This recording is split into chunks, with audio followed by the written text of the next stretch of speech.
13 horas en punto, muy buenas tardes con cada uno de nuestros televidentes. Les damos a esta hora la bienvenida a Telediario Emisión Central con las noticias más importantes del país y del mundo. Iniciamos con nuestros titulares, preste atención.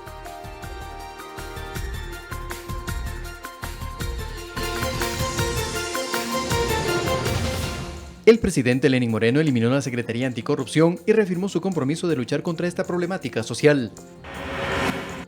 La nueva línea de crédito Reactívate Ecuador entregará desde $500 hasta $500.000 a negocios afectados por la emergencia sanitaria. La Fiscalía de Guayas allanó varias viviendas vinculadas a casos de corrupción que se investiga contra los exdirectivos de Seguro Sucre. Los detenidos están en manos de la justicia a la espera de formulación de cargos.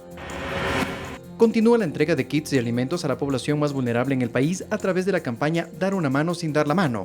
Hasta el momento, más de 1 millón de personas fueron beneficiadas.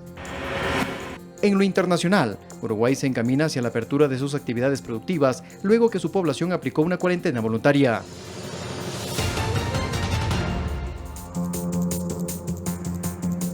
Iniciamos con información nacional. El Hospital Móvil de Pedernales recibió oxígeno gratis para atender a los pacientes con COVID-19 gracias al apoyo de la Fundación María Gracia, el Fideicomiso Salvar Vidas, EC y la Prefectura del Guayas. En esta unidad de salud también se registran otras necesidades.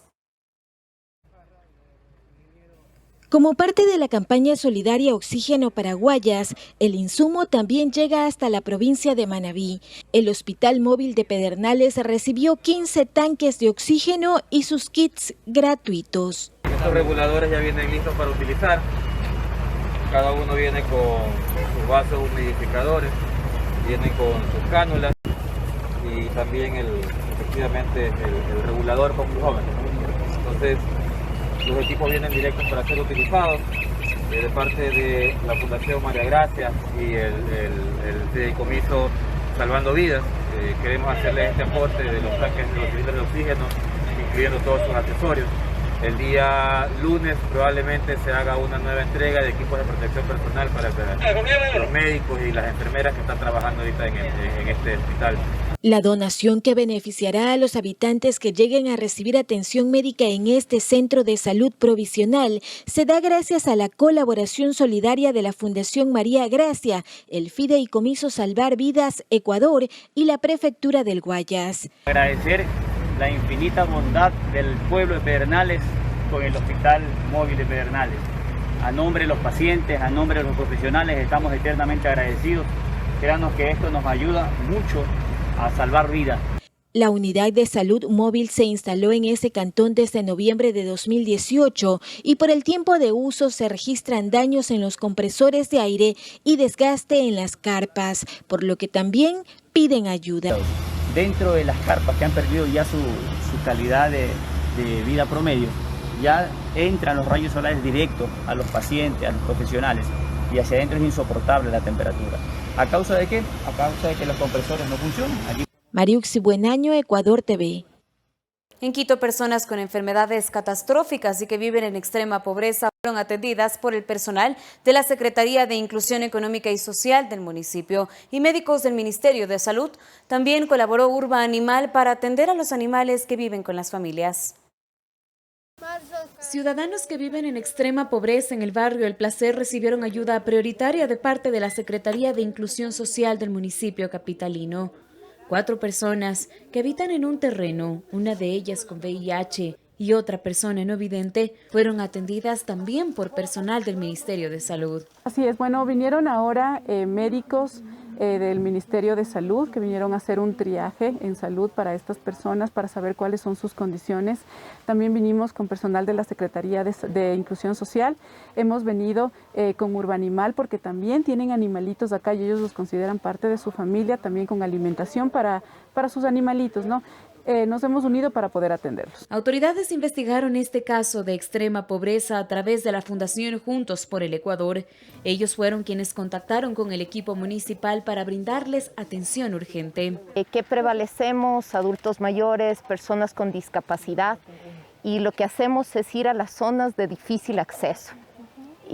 Nosotros elaboramos kits de alimentos, compramos al granel todo, preparamos los kits y con las donaciones que tenemos vamos armando todas las semanas armamos alrededor de 100 kits de alimentos y los vamos repartiendo a las diferentes familias que ya se hizo un examen previo que no han recibido ayuda. Carlos Guagua es una de las personas beneficiadas. Él tiene 39 años, es artesano, elabora artículos en balsa y desde hace 3 meses llegó a la capital para asistir a su tío y a su esposa. Pero en este tiempo de cuarentena conseguir sustento se ha tornado casi imposible. Por ello agradece esta ayuda brindada por parte del municipio de la ciudad. Alimentos, lo han dado medicina, lo han llevado, los han ayudado con la señora que se los enfermó con la ambulancia para ir hasta el hospital y estamos realmente agradecidos por toda la ayuda que nos ha brindado la inclusión. Ahora esta familia será reubicada para buscar su bienestar y que viva más segura. Además, las autoridades correspondientes estarán más pendientes de esta situación. Carla Arcentales, Medios Públicos. Y continúa la entrega de kits de alimentos a la población más vulnerable del país a través de la campaña Dar una mano sin dar la mano. Hasta el momento, más de 1 millón de personas fueron beneficiadas. Ciudadanos de escasos recursos económicos, entre ellos personas con discapacidad y adultos mayores de la provincia de Manabí, accedieron a los kits alimenticios que entrega el Ministerio de Inclusión Económica y Social a través de la campaña Dar una mano sin dar la mano. Hay gente muy humilde que prácticamente vive de vender periódicos. Entonces la gestión que están haciendo es muy plausible. Gracias, Señor. Que Dios les pague y les aumente. La entrega gratuita de alimentos también llegaron a las periferias de Quito, a los barrios de Carcelén y La Mena, donde habitan ciudadanos que producto del confinamiento obligatorio no han podido trabajar durante 2 meses. Familias que están ubicadas en lo alto de la ladera, hemos llegado con raciones de esperanza. Agradezco mil veces lo que da ayuda para meses. Dios le pague. Diosita de más, como yo estoy tranquilita. Hasta el momento, más de 1 millón de personas han accedido a los kits de alimentos que entrega el gobierno. Ya vamos a 2 meses sin trabajar y siempre hace falta los alimentos, ¿no? Tenemos niños. Fundaciones como World Vision Ecuador también se han sumado a esta campaña de entrega de alimentos, beneficiando a 30.000 personas de escasos recursos económicos. Esto que viene de parte de Dios, que para nosotros es importante y maravilloso. En una nueva etapa, hasta junio, la Fundación World Vision Ecuador espera entregar 5.000 kits de alimentos a las personas que más necesitan en medio de la emergencia sanitaria. A familias más vulnerables en situación crítica, tanto ecuatorianas como familias en situación de movilidad humana. Santiago Tello, Ecuador TV. La misión Casa para Todos, en coordinación con otros ministerios, fortalece su apoyo a las familias vulnerables durante esta emergencia sanitaria. Conozcamos la historia de Carmen Navarrete, madre de familia que perdió su vivienda en Manabí. Esta es la nueva vivienda de Carmen Navarrete y sus 3 hijos. Está ubicada en la urbanización Riberas del Carrizal, en el cantón Chone, en Manabí. El fuerte temporal afectó la zona donde residían y perdieron todo. Al conocer de este caso, la misión Casa para Todos le entregó un lugar digno y seguro. Me siento feliz por tener mi casita, para estar con mis hijos, pasar bien. Esto fue posible gracias al apoyo intersectorial de la Secretaría Técnica del Plan Toda una Vida, los Ministerios de Desarrollo Urbano y Vivienda, Salud y el Ministerio de Inclusión Económica y Social, con el apoyo de la Gobernación de Manabí. Se van a poder estar tranquilos y que esto va a generar una nueva oportunidad de vida para que ellos también empiecen a tener cierto tipo de reactivación. Eso es lo más importante. Además, se efectuará un seguimiento con la finalidad de que reciban una ayuda integral. Estamos trayendo una ración de alimentos para que la señora pueda estar tranquila durante algunos días. Luego le volveremos a asistir con nuevos kits de alimentos, asimismo con ropa para los niños, con ropa para la familia. Hasta la fecha, solo en Chone, Manabí, 269 familias en condición de vulnerabilidad son beneficiadas con una vivienda. Olga Velasco, Ecuador TV. Les presentamos un ejemplo de superación. Se trata de una madre de familia de un niño con discapacidad y beneficiaria del Bono de Desarrollo Humano que decidió emprender en la elaboración de mascarillas y traje de bioseguridad. Conozcamos su historia. Un emprendedor es aquella persona que identifica una oportunidad y busca los medios para llevarla a la práctica. Pero además de eso, siempre debe estar preparado para volver a empezar desde cero.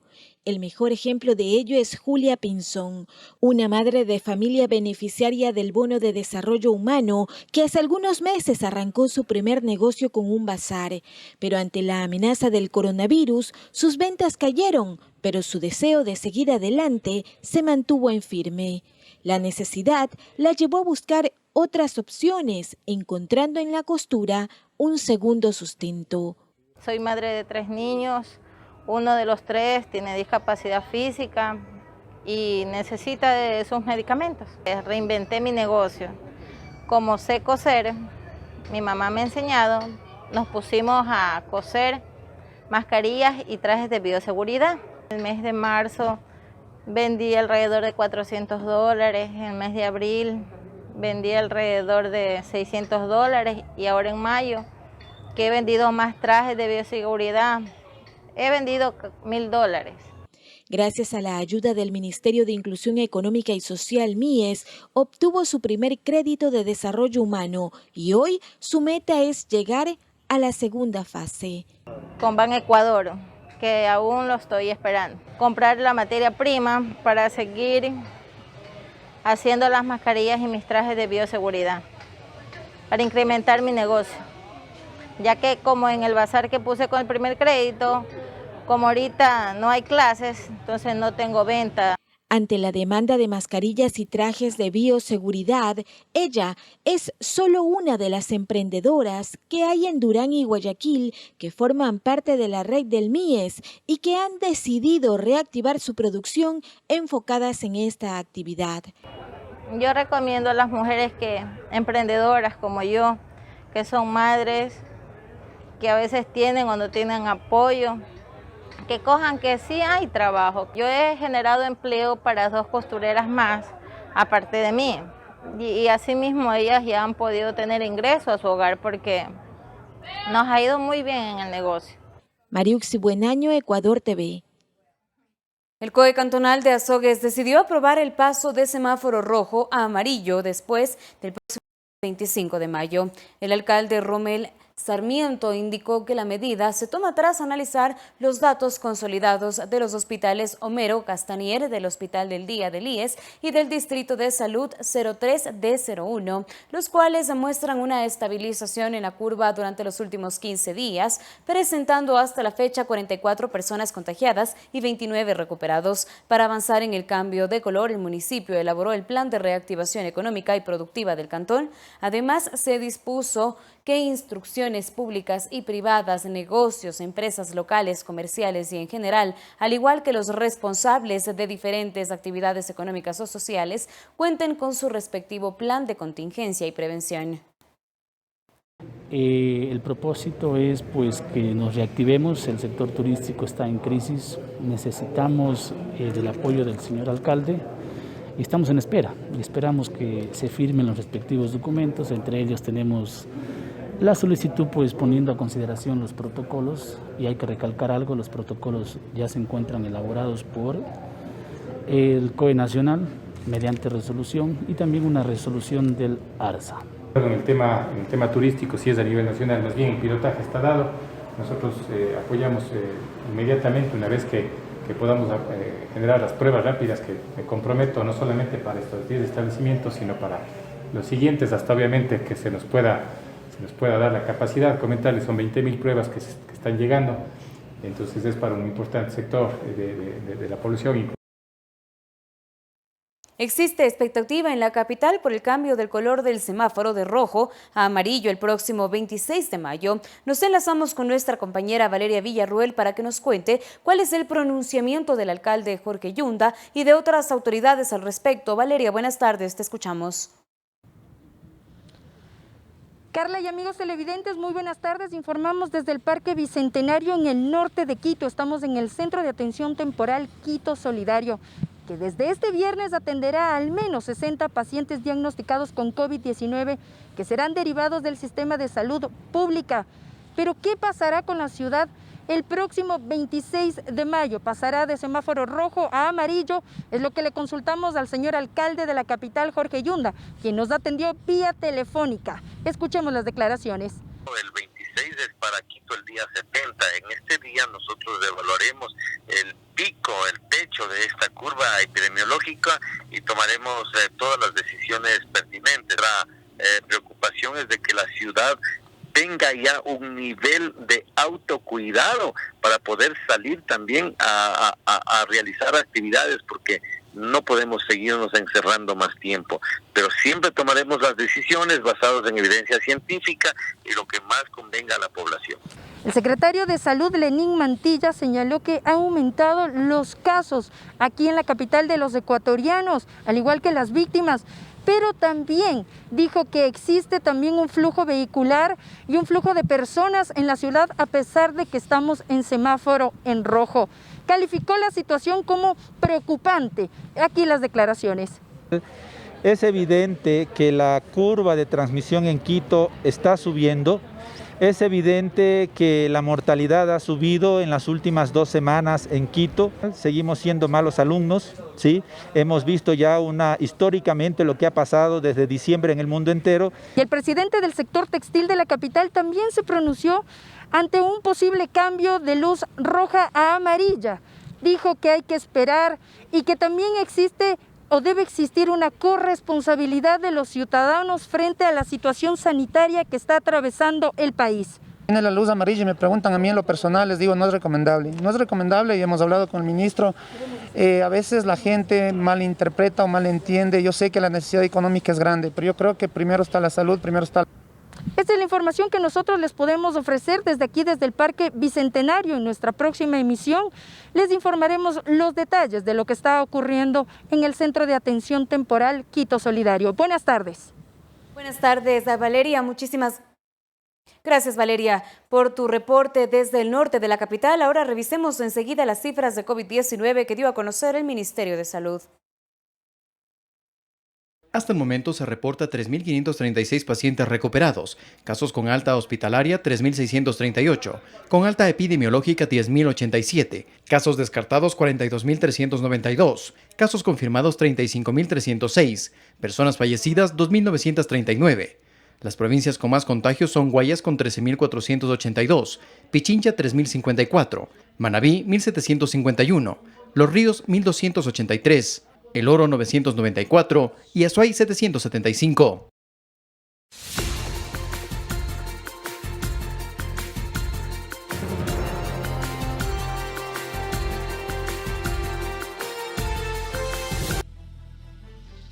El presidente Lenín Moreno eliminará la Secretaría Anticorrupción. La decisión fue tomada en atención a las sugerencias dirigidas por la Fiscalía General del Estado, entre otras instancias, y en pro de la confianza hacia la eficacia de los organismos de control. Enseguida, un recuento del trabajo de la Secretaría.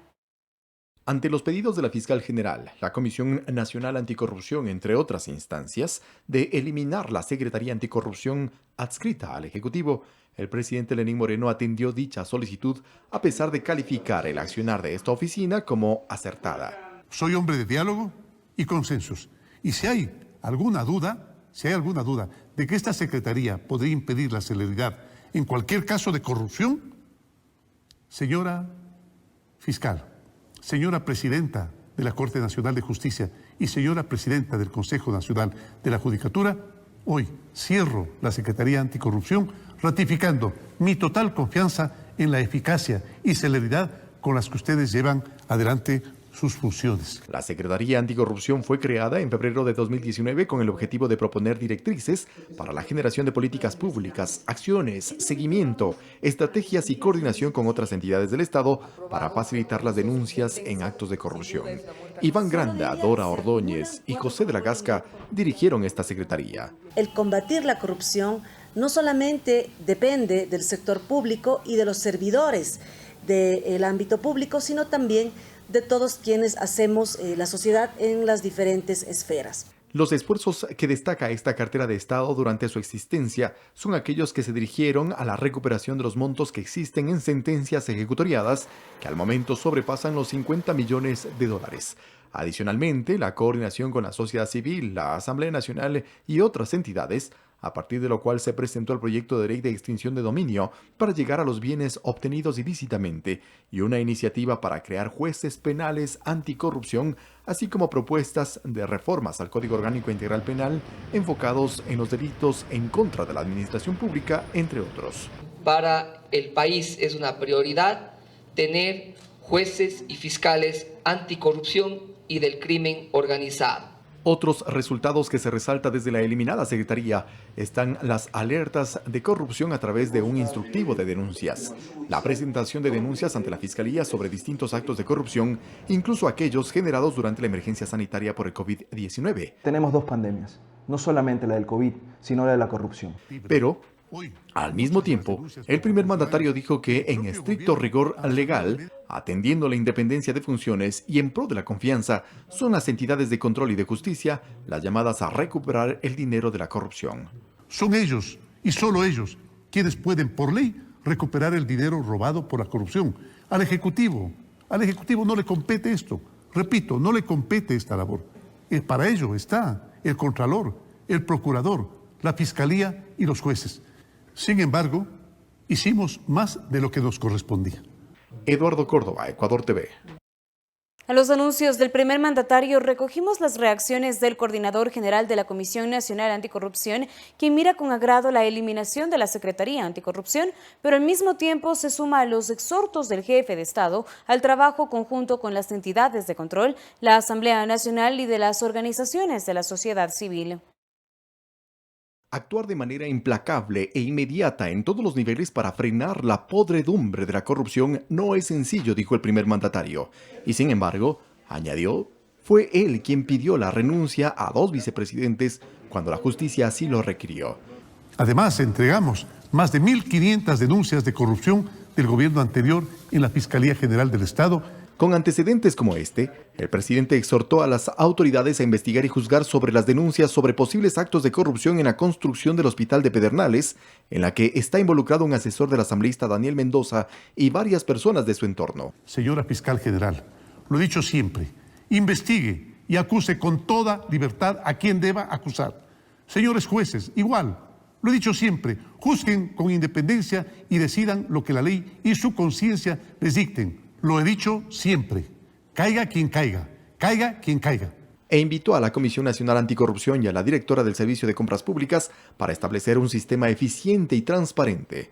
Que nunca más miremos con indignación el sobreprecio en insumos o medicamentos que tienen como propósito salvar vidas. Germán Rodas reaccionó a este pedido, primero, con beneplácito ante la eliminación de la Secretaría Anticorrupción. El planteamiento de la desaparición de ese ratón cuidando al queso era un planteamiento de la Comisión Nacional Anticorrupción también, de tal manera que nos parece importante ese paso. Más allá de cualquier llamado, cumpliremos nuestra responsabilidad para enfrentar la corrupción conforme el mandato de la sociedad.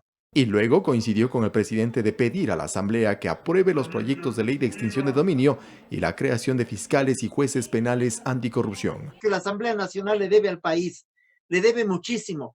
Allí ha habido una distorsión en el manejo de la lucha contra la corrupción. El mandatario también dijo que apoya la transformación de la Contraloría en un tribunal de cuentas. Y acordamos que será el señor Procurador General del Estado quien junte todas nuestras iniciativas y así facilitemos tanto la condena de los corruptos como la repatriación del dinero.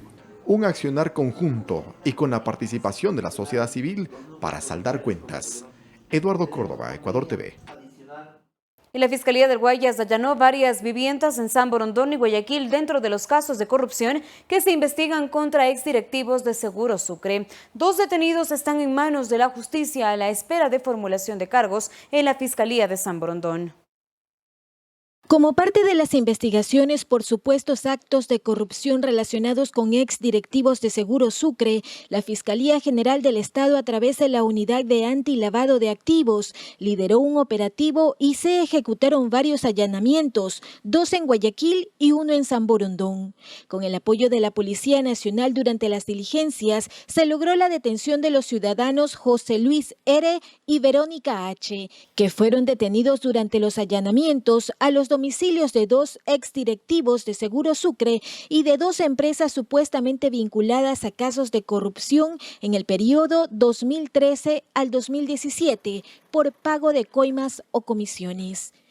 Según las primeras indagaciones, grandes sumas de dinero se habrían obtenido por medio del círculo familiar y empresarial de los involucrados, incrementando su patrimonio mediante la adquisición de bienes muebles e inmuebles.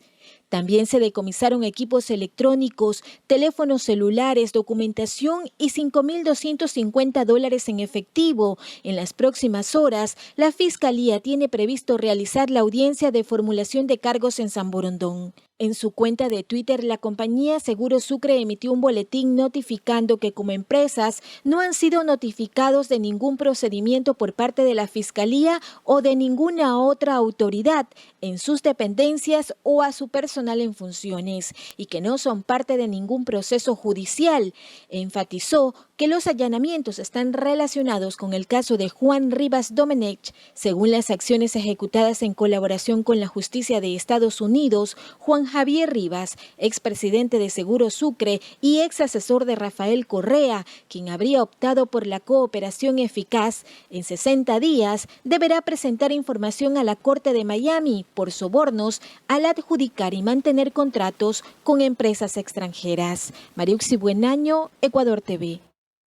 Y la Asociación Ecuatoriana de Importadores y Distribuidores de Productos Médicos advierte de irregularidades en la selección de proveedores en el sector público. A criterio de Marcelo Dueñas, abogado experto en compras públicas, es necesario en estos procesos fortalecer el estudio de mercado y buscar en el universo de oferentes para evitar un sobreprecio. Ante los casos de irregularidades en el proceso de contratación pública por la emergencia sanitaria del COVID-19, la Asociación Ecuatoriana de Importadores y Distribuidores de Productos Médicos, ACEDIM, alerta a las autoridades de anomalías detectadas en los procesos de adjudicación de insumos médicos en la red pública integral de salud. Necesitamos reformas en la ley del Sistema Nacional de Compra Pública. ¿Por qué? Porque el proveedor no puede calificarse por sí solo y presentarte solo copia de un pasaporte y RUC, sin que valides cuál es tu capacidad para el giro del negocio.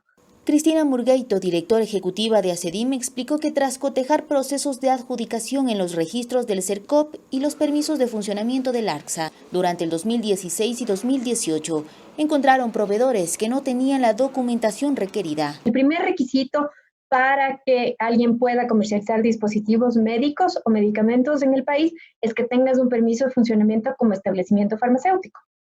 De ese cruce de datos nos dio que del total de 898, 433 proveedores adjudicados, es decir, que ya ganaron procesos, no tenían este permiso de funcionamiento.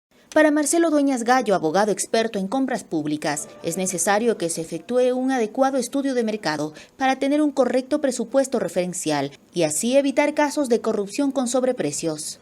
Los servidores públicos deben analizar y requerir proformas, no solo a los 4 o 5, no quisiera llamarlo conocidos, sino llegar a la base de datos del CERCOP. Entonces, el momento que llegamos a los propios oferentes, vamos a tener presupuestos referenciales reales de los bienes que estamos adquiriendo. Indica que es necesario que quienes efectúan estos procesos de compra conozcan y apliquen la normativa. Para mí el acto de corrupción se genera o se puede generar lastimosamente en la etapa preparatoria, en donde puede se puede ofrecer, un rédito económico, tanto a quienes elaboran los pliegos o a máximas autoridades. Finalmente exhortó al CERCOP a efectuar controles más rigurosos. Olga Velasco, Ecuador TV. Y la investigación por el mal manejo de cadáveres en la provincia del Guayas durante la emergencia continúa. Tras la denuncia del gobernador Pedro Pablo Duarte, se logró identificar a la fecha 64 cuerpos. Desde el 10 de abril y por disposición del presidente Lenín Moreno, el gobernador del Guayas presentó una denuncia en fiscalía por una presunta negligencia de parte de funcionarios de hospitales en el manejo de identificación de cadáveres durante la emergencia sanitaria. Desde entonces, Criminalística trabaja en el reconocimiento. Hemos trabajado con cadáveres ubicados en el Hospital Guasmo Sur, en el Hospital de Los Ceibos, en el Hospital Teodoro Maldonado Carbo. Fiscalía se encuentra en la etapa de investigación previa en este caso, mientras Criminalística ha avanzado en el reconocimiento a través de 3 procesos. El primero es por huellas dactilares. Nosotros enviamos los informes de huellas dactilares a la Fiscalía. Hemos identificado 64 cadáveres con los informes periciales hechos. El equipo de Criminalística se reunió con el gobernador Pedro Pablo Duarte para informar sobre estos avances. Allí indicaron que el proceso dactilar ya ha concluido y se pasaría al segundo, que es a través de información antropológica. Esto se lo va a llevar a través de entrevistas con las personas que indiquen que sus familiares no los encuentran, a través de la unidad de desaparecidos de la Policía Nacional. Si agotamos esto de la antropología y no logramos identificar, pasamos a la tercera fase, que es la identificación a través del patrón genético o ADN de las personas. Días atrás, la Fiscalía dispuso el traslado de los cuerpos ya identificados para que sean inhumados. Para identificar más casos, se habilitó el número de WhatsApp 099 44 61 851. Se atenderán ahí de manera personalizada un miembro de la Policía Nacional y después se canalizará un horario para una entrevista con el antropólogo. De acuerdo con investigaciones en el Hospital de Los Ceibos, 5 contenedores albergaban 237 cuerpos, de los cuales solo se habría identificado 106 con datos de filiación. El presidente Lenín Moreno ha hecho el llamado a fiscales y jueces a que investiguen y juzguen con independencia. Caiga quien caiga. En Guayaquil, Luis Alfredo Zúñiga, Ecuador TV.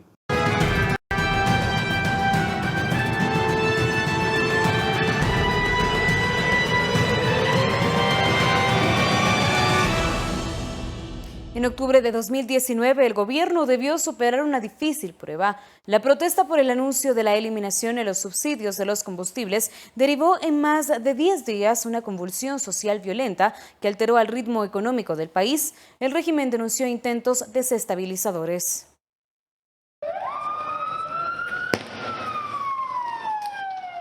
La primera quincena de octubre quedó grabada en la historia del país como la época donde la democracia y su institucionalidad se pusieron a prueba. Los 13 días del paro nacional tuvieron su comienzo cuando a inicios del mes de octubre el presidente Moreno comunicó al país que se liberará el precio de los combustibles. Para el 3 de octubre, Ecuador despertó sin movilización de transporte público e interprovincial. Me ha tocado caminar un montón, tengo que llegar a las 8 y me voy al norte. Días después, ya se anticiparon negociaciones que permitirían manejar de una mejor manera la preocupación de los transportistas respecto a los costos de operación. Se descartó elevar el precio de los pasajes a cambio de acordar mecanismos de compensación. La transportación suspendió la medida de hecho. De nuestra parte, se termina la medida de hecho. Pese al cese del paro de los transportistas, las protestas continuaron. La Confederación de Nacionalidades Indígenas del Ecuador, CONAIE, tomó la posta en la movilización a la cual se sumaron trabajadores, estudiantes, activistas, entre otros sectores. Su demanda apuntó a la eliminación del decreto 883. Las protestas se convirtieron en otra cosa. Hubo saqueos y una violencia jamás antes vista. Hay muchas señas que son muestras que hubo un plan orquestado. Ciudadanos, periodistas e inclusive la propia fuerza pública fue objeto de agresiones, vejámenes y vulneración de sus derechos. A mi otra compañera nos empezaron a topar los senos, nos empezaron a topar las partes íntimas, indicando de que nos querían violar y nos querían matar. Ante este panorama y ante la violencia y amenaza de un intento de golpe de Estado, el gobierno tomó la decisión estratégica de trasladar la sede del Ejecutivo a la ciudad de Guayaquil. Los saqueos, el vandalismo y la violencia demuestran que aquí hay una intención política organizada para desestabilizar el gobierno y romper el orden constituido. Durante todos los días de protesta se reportó la toma de 11 campos petroleros y 137 millones de dólares en pérdidas para el sector. Con la intención de poner fin a las protestas que generaron cierre de negocios, interrupción de las actividades académicas y en una muestra de diálogo y apertura, se concretó una reunión entre la CONAIE y el régimen, misma que estuvo mediada por la ONU y la Iglesia Católica. Después de conseguir la eliminación del decreto 883, el presidente de la CONAIE, Jaime Vargas, pidió a sus compañeros de las 14 nacionalidades y 18 pueblos volver a sus territorios. A los 13 días del paro, el país dejó de percibir más de 1.600 millones de dólares. He firmado ya la derogatoria del decreto 883 y estamos listos para continuar el debate sobre uno nuevo. Varias leyes económicas se enviaron a la Asamblea para cubrir parte del déficit fiscal. La focalización a los subsidios está cada vez más cerca que lejos. Estamos en la recta final. Las secuelas del paro se sienten todavía con sus rezagos en el ámbito económico, herencia de días de violencia que amenazó la estabilidad política. Javier Ceballos, Ecuador TV.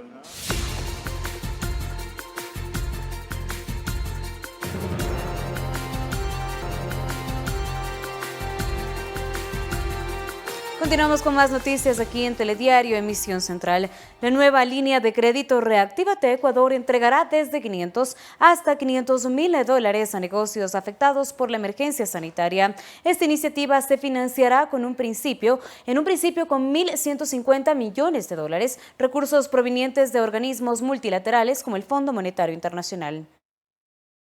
El gobierno ecuatoriano lanza una línea de crédito denominada Reactívate Ecuador con el propósito de oxigenar las economías de las micro, pequeñas y medianas empresas afectadas por la crisis económica derivada de la emergencia sanitaria por el COVID-19. Este producto se financiará en un principio con $1.150 millones, recursos provenientes de organismos multilaterales como el Fondo Monetario Internacional, el Banco Mundial, el Banco Interamericano de Desarrollo y la Corporación Financiera para el Desarrollo de Estados Unidos, mismos que se canalizarán en un fondo de reactivación. Patricio Alarcón, presidente de la Cámara de Comercio de Quito, manifiesta que este crédito es un auténtico salvavidas para los negocios. Entonces, en este momento, cuando hay muchas empresas que ya se gastaron toda la caja, ya los accionistas se han endeudado, ya la gente no tiene patrimonio, por así decirlo, no tendrá patrimonio si es que cierran sus empresas, esta ayuda es muy buena y muy necesaria. Los créditos buscan dar liquidez a las empresas para que puedan solventar el pago de la nómina y usar en capital de trabajo. Existen 3 segmentos que podrán acceder a esta línea de crédito, explicó el ministro de Finanzas, Richard Martínez. Estamos hablando de una microempresa, un valor que va entre los $500 y los $30.000. Si estamos hablando de una pequeña empresa, un valor que va de crédito hasta los $300.000, y una mediana empresa hasta $500.000. Las condiciones de los préstamos son favorables, explicó el ministro. 36 meses plazo, 6 meses de gracia y tasa preferencial que no superará el 5%. Además, se otorgará facilidades para que los negocios accedan a tasas menores al 5% de interés. Esto para los sectores más afectados como el turístico, el textil, restaurantes y aquellos negocios que necesitan capital para levantarse como panaderías, peluquerías y comercios. Agrícola y el sector agroindustrial es un sector que ha demostrado una alta resiliencia y un gran potencial para el Ecuador. Y es un sector al que vamos a volcar los recursos de manera importante para que pueda surgir. Desde el lunes 25 de mayo los créditos ya estarán a disposición del sector productivo. La gestión estará a cargo del Banco del Pacífico. Se espera que en los próximos días más entidades financieras y cooperativas se sumen a esta iniciativa que no hubiera sido posible si el gobierno ecuatoriano no cancelaba sus haberes con los organismos multilaterales. Juan Carlos Figueroa, Ecuador TV. Con asistencia técnica, capacitaciones e incentivos, Ecuador fortalece la producción apícola, compromiso que ratifica el Ministerio de Agricultura y Ganadería. Las abejas y otros polinizadores, como las mariposas, los colibríes, los murciélagos, mantienen una estrecha relación con el agro, pero solo las abejas son las encargadas de polinizar el 75% de las plantas. Que es un día realmente para poder nosotros reflexionar sobre estos animalitos que son tan importantes para la vida del ser humano, porque sin las abejas, ¿qué sería de nosotros la humanidad? Dejaría de haber muchos frutos, no llegaría a las mesas de los ecuatorianos y del mundo entero mismo. Entonces, su importancia para el ecosistema es determinante, porque sin abejas no hay polinización, y sin polinización no hay comida. María Marquina así lo entiende y confirma el incremento en sus cosechas. Nos ha servido bastante porque polinizan el café y los frutales. Hemos venido cosechando mucho más que antes sin abejas.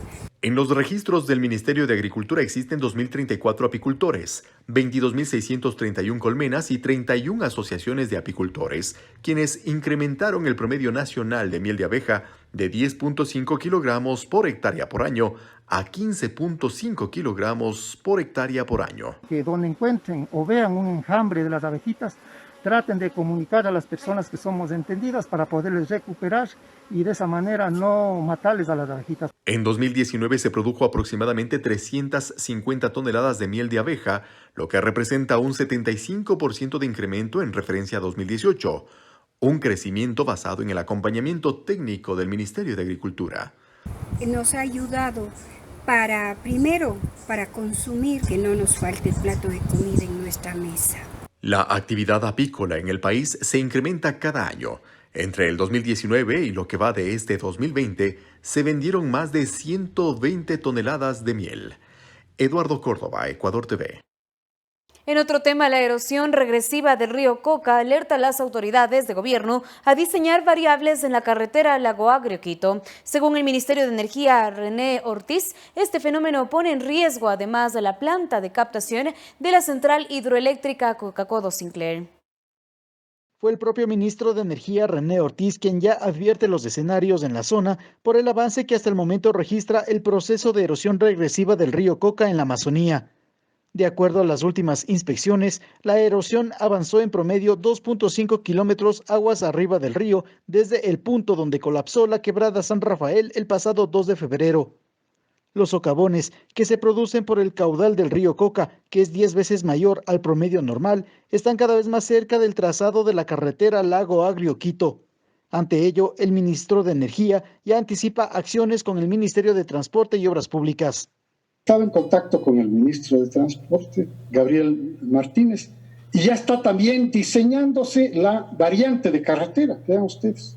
El ministro Ortiz confirmó además que si la erosión avanza cada vez más rápido, existe un serio riesgo para una parte del complejo hidroeléctrico Coca-Codo-Sinclair. Nos va a dar la velocidad con que se está dando esta erosión regresiva, porque solamente estamos a 16, 17 kilómetros de distancia de las obras de toma de agua de la hidroeléctrica Coca-Codo-Sinclair. A inicios de febrero, una implosión del suelo alteró el cauce natural del agua en la cascada San Rafael, impidiendo su caída de 150 metros de altura. Este suceso implicó el diseño de una nueva ruta en esta zona del oleoducto que transporta crudo, del oleoducto de crudos pesados y de un poliducto que transporta derivados, ya que sufrieron roturas debido a la erosión del río Coca. Javier Ceballos, Ecuador TV. El Instituto Ecuatoriano de Seguridad Social gestionó los trámites para que José y Paulito G. viajen esta semana a Navarra, España, y puedan recibir un trasplante de médula. Con el apoyo del Ministerio de Salud y las Cancillerías de Ecuador y España, la Clínica Universitaria de Navarra recibió a los 2 pacientes ecuatorianos para ser atendidos con un tratamiento médico adecuado contra el cáncer. José es de Santo Domingo de los Áchilas y ya se encuentra en Pamplona junto a su madre y padre, quien será el donante. Paulito viajó con su padre y a su llegada fue recibido por un técnico operativo de apoyo del IES, quien dará todo el acompañamiento y seguimiento durante todo el proceso.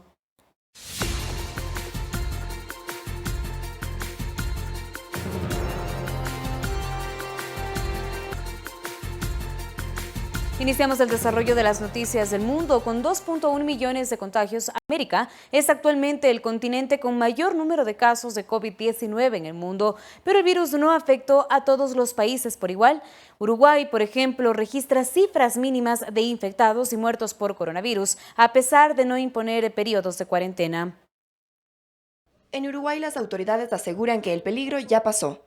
Hasta este jueves se contabilizó un total de 738 casos y 20 decesos por el coronavirus, cifras por las que el Instituto de Sistemas Complejos de Nueva Inglaterra, en Massachusetts, Estados Unidos, determinó que Uruguay es uno de los 43 países del mundo y el único en Sudamérica que le está ganando la batalla al COVID-19. Esto a pesar que el gobierno de Luis Lacalle Pou nunca ordenó cuarentena obligatoria para los 3.4 millones de habitantes, mientras que comercios, restaurantes y otros espacios públicos abrieron casi en su totalidad.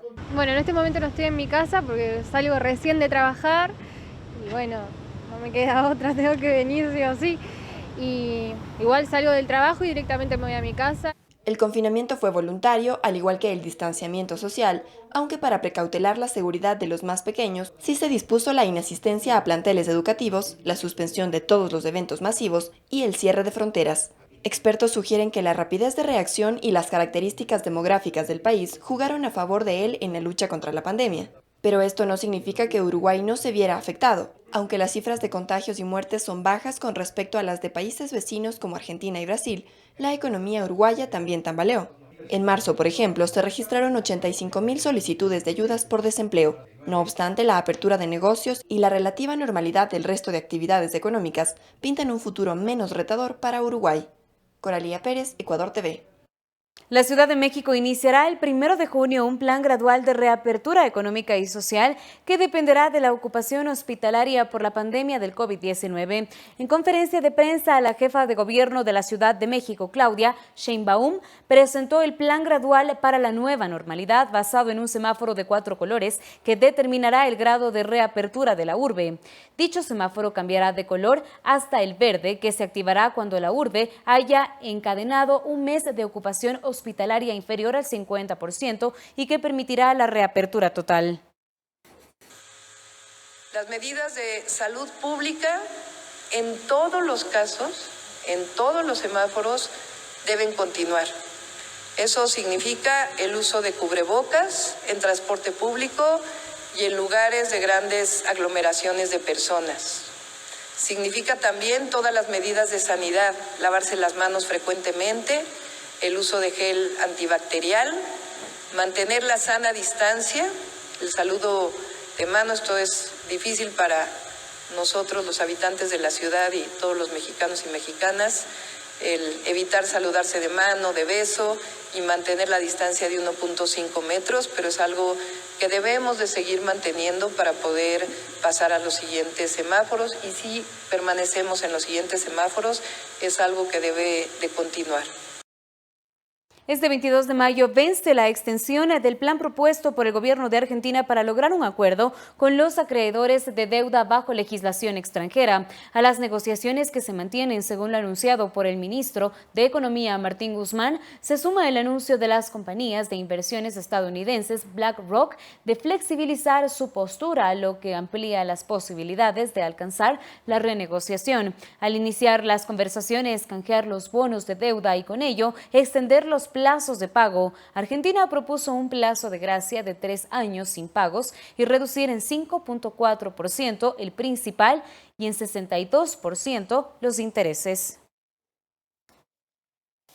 Y la nueva ministra de Nueva Zelanda, Jacinta Ardern, informó que surgió a los empresarios una reducción de la semana laboral a 4 días para promover el turismo interno e impulsar la economía contraída por la pandemia. Escuché a muchas personas sugiriendo que deberíamos tener una semana laboral de 4 días. En definitiva, eso realmente se encuentra entre empleadores y empleados. Pero como he dicho, hemos aprendido mucho sobre el COVID y la flexibilidad de las personas que trabajan desde casa, la productividad que se puede sacar de eso. Realmente animaría a la gente a pensar en eso si eres un empleador o estás en condiciones de hacerlo. Pensar si eso es algo que funcionaría para su lugar de trabajo, porque ciertamente ayudaría al turismo de todo el país. En Estados Unidos se amplían las restricciones migratorias durante la emergencia sanitaria por el coronavirus. Donald Trump analiza además prohibir los vuelos desde América Latina. En Estados Unidos se amplía de manera indefinida la norma que prohíbe la entrada de quienes solicitan asilo y la expulsión sin el debido proceso de los indocumentados. La normativa tenía validez de 30 días y ahora se mantendrá mientras el COVID deje de peligrar la salud pública. Los migrantes de México, en este caso, serían los más afectados y la Casa Blanca justifica la medida tomada. Debido a la falta de estatus legal, existe gran incertidumbre sobre si estos extranjeros serían capaces de entrar en cuarentena por su cuenta de manera eficaz, de aislarse o de cumplir las pautas de distanciamiento social si fueran liberados condicionalmente. La ampliación de estas normas fue criticada por la Unión Americana de Libertades Civiles. Estados Unidos tiene obligaciones bajo la ley internacional de proteger a quienes huyen de la opresión y ahora la Oficina de Aduanas y Protección Fronteriza los está enviando de vuelta a todos, independientemente de cuáles sean sus temores. En tanto, las audiencias en los juzgados de migración en Estados Unidos están suspendidas. Tienen un proceso configurado, pero solo han aceptado a 2 personas desde que esta norma fue aprobada el 20 de marzo. Han rechazado a unas 20,000. Cientos de estas son niños que llegaron solos. Por su lado, el presidente Donald Trump considera poner prohibición a los viajes de América Latina y en particular a Brasil por los brotes de coronavirus que se registran en la región. Lo estamos considerando. Espero que no vamos a tener un problema. El gobernador de Florida está haciendo un muy buen trabajo de pruebas. En particular Florida, porque la mayoría vienen a Florida. Trump dijo, no quiero que la gente venga e infecte a nuestra gente. Brasil es el epicentro del coronavirus en América Latina y se sitúa en el 3er país del mundo con más casos de coronavirus. Guadalupe Ayoví, Ecuador TV. Y con esta información internacional finalizamos este espacio informativo. Muchas gracias por acompañarnos. Usted continúe esta tarde en sintonía de Ecuador TV.